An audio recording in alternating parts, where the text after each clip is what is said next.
അങ്ങനെ ഒരുപാട് നാളത്തെ കാത്തിരിപ്പിനൊടുവിൽ അത് സംഭവിക്കാൻ പോവുകയാണ് എന്നാണ് ഇപ്പോൾ പറഞ്ഞു കേൾക്കുന്നത്.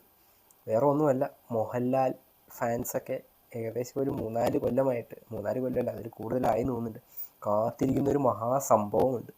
അതായത് ലാലേട്ടൻ ഒന്ന് ഷേവ് ചെയ്ത് കാണാൻ, അല്ലെങ്കിൽ ആ താടി ഒന്ന് എടുത്ത് കാണാൻ വേണ്ടിയിട്ട് കുറേ കാലമായി മലയാളക്കര ഒന്നാകെ കാത്തിരിക്കുന്നു. എന്തൊക്കെ പറഞ്ഞാലും സത്യനന്ദിക്കാടിൻ്റെ പുതിയ സിനിമയിൽ ലാലേട്ടൻ താടിയില്ലാത്ത ലുക്കാണ് എന്നുള്ളത് ഒഫീഷ്യൽ അല്ലാത്തൊരു വാർത്ത ഇപ്പോൾ പുറത്തു വരുന്നുണ്ട്.